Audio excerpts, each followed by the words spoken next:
Okay, hello mga kaibigan. Andito na ulit tayo. Mag-unbox tayo ng panibagong RC. So ito na yung prototype ng BRX01 ng Boom Racing. So available na siya for pre-order sa Asia Tees, ATEEZ. Okay, start na natin buksan ito. So first of all, thank you kay Jason ng Boom Racing sa pag-provide nitong prototype sa atin. So once mabuo na natin itong BRX01, maging available na siya for testing. Sa mga gusto mag-test na itong rig na to, kontakin nyo lang ako. Titest natin siya probably sa parks or kung saan lugar na available. Okay, so tignan na natin. So, syempre, hindi ito yung magiging pinaka-packaging ng rig natin. So, ano lang to, standard packaging ng Asia Tees. At dito lang muna nilagay yung mga components ng rig. Pero, it will come with this body. Killer body LC70, yung pick-up. Familiar naman kayo dyan for sure. So, alam niyo naman alaman ito, or pwede rin natin buksan mamaya. Ito muna tayo. Doon muna tayo sa main components ng chassis. Buksan natin siya.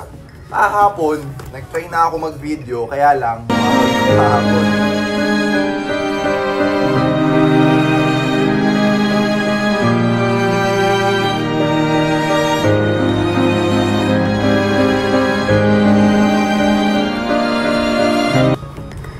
Kaya ayun, tutuloy natin yan. Unahin na natin itong tires.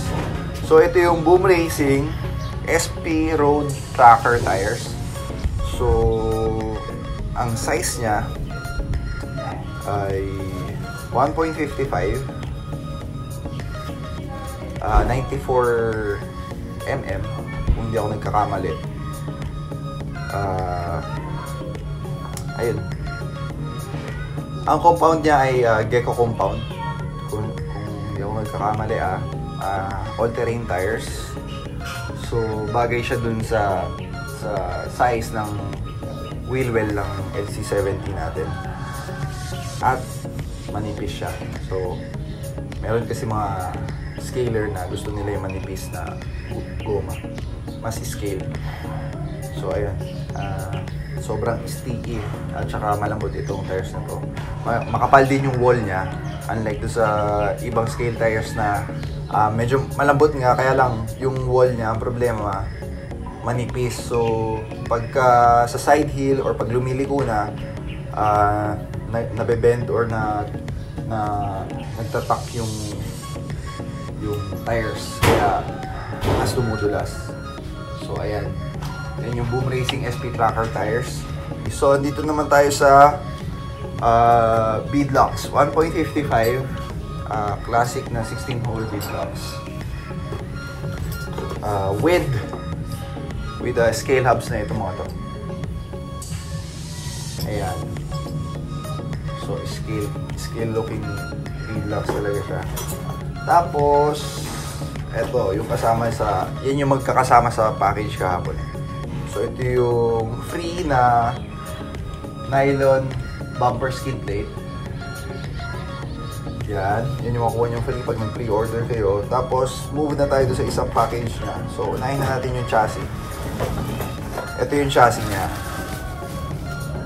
So, hindi ko sure yung sukat nito, pero parang ang alam ko, 7mm siya, yung kapal niya. So, makapal siya.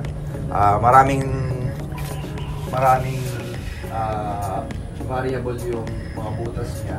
So, fully adjustable siya. Pati yung panhard mount, yung shock tower sa harap, pwede mo ma-adjust.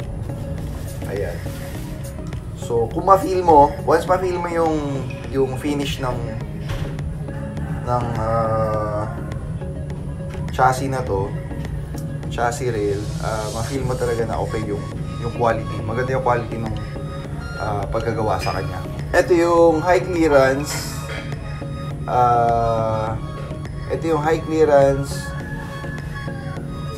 transfer case mount. So, aluminum siya. Powder coated ng black. So, ito siya. Tapos, battery tray.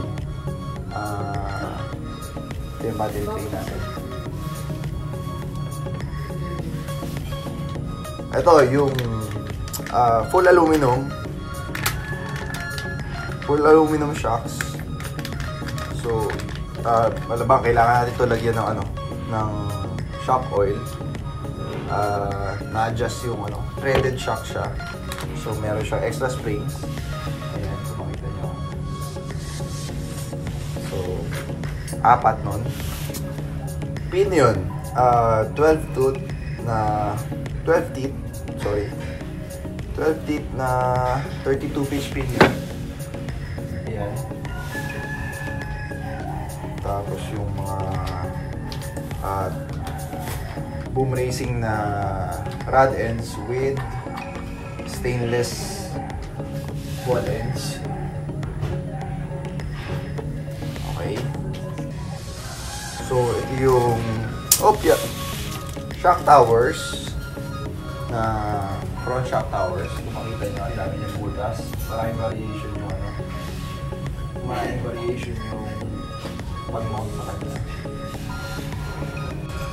Okay, shocks. Sorry. Ito yung links. Ito yung links na kasama. Ayan. So, mukha siyang yung hindi pala. Akala ko parehas yung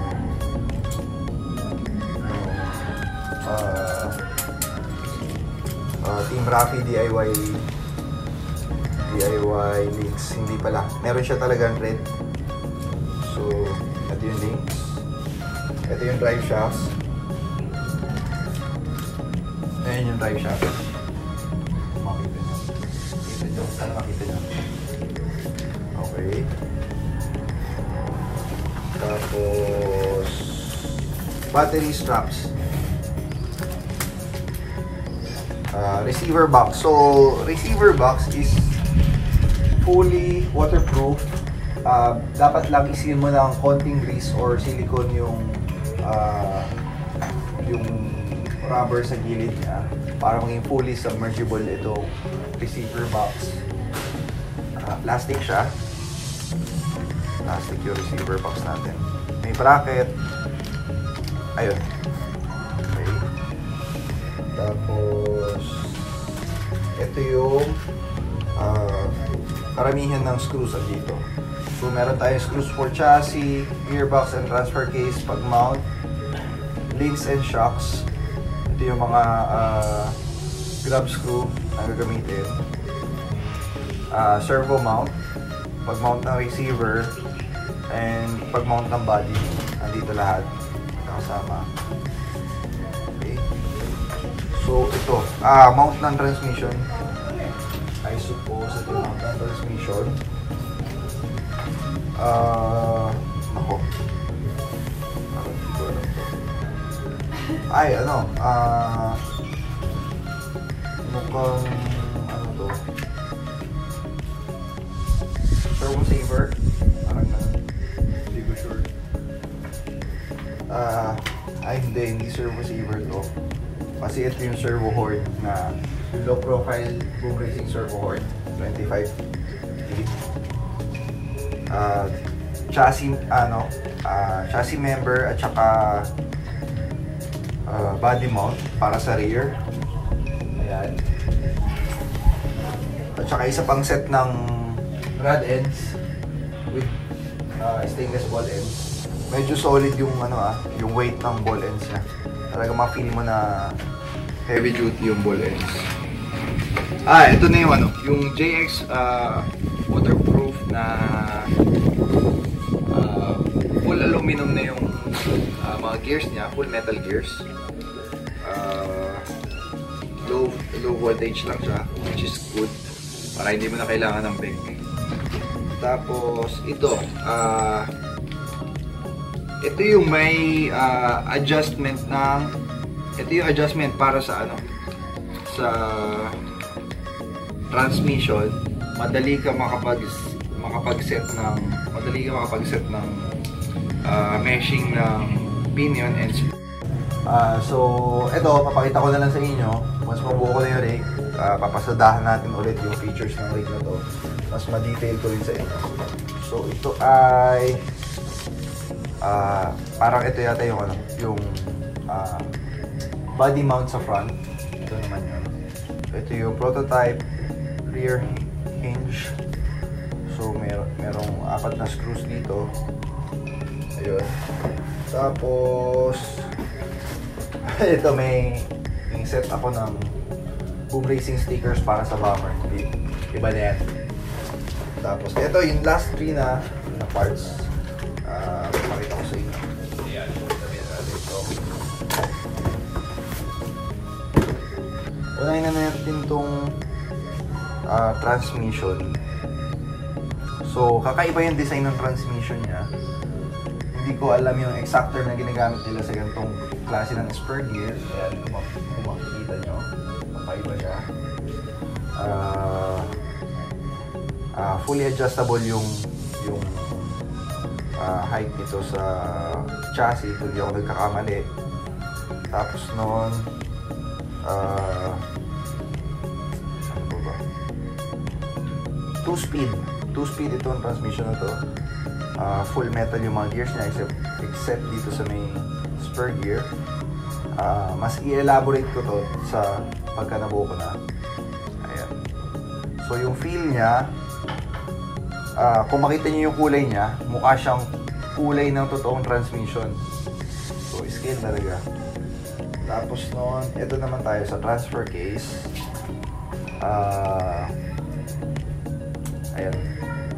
Wala siyang slap yung mga shaft niya, output shaft, walang slap yung.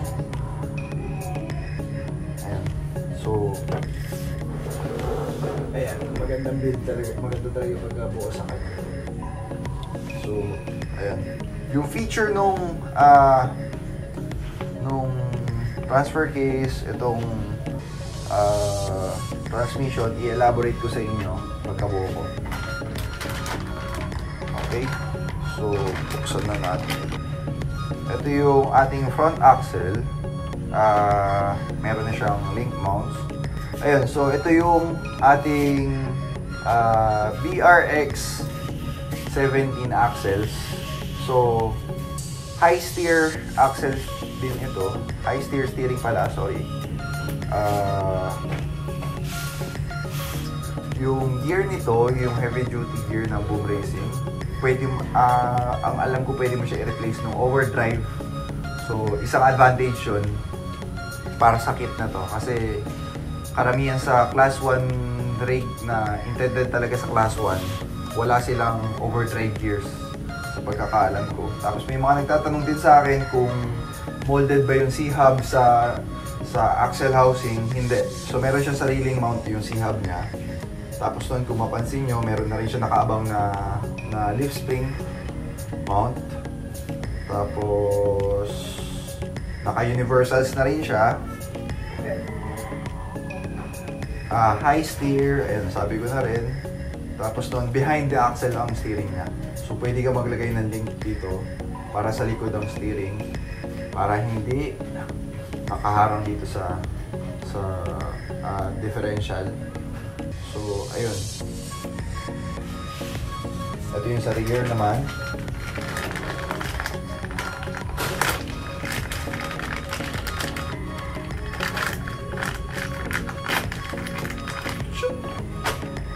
Yan, ito yung sa rear naman. Meron na rin siya nakaabang na leaf spring mount dito, dalawa. So abangan nyo na lang yan sa mga scale heads, yung mga mahilig sa scale na accessories or parts. Nandito rin yung link mount, at saka ayun, ito yung link mount para sa upper links. So ayun, yan yung basic, and yan na yung lahat ng parts ng prototype. So hindi ko lang sure kung may madagdag pa sa final product. So itatime ko ito, pagbubuin ko na, tatiman ko para Yung mga iba kasi gusto nila nagbubuo eh. Gusto nila naglalaro lang. Meron naman gusto nagbubuo. So, pre-built na halos yung major parts nitong rig na to. Pre-built na talaga. Like yung axles, yung transmission, transfer case. Minor na lang yung mga natitira. So, palagi ko hindi naman sobrang tagal buuin nito. So, thank you ulit sa Boom Racing, sa HTs, sa 80s, sa pag-send sa atin itong prototype ng BRX-01. So, tara, buuin na natin to.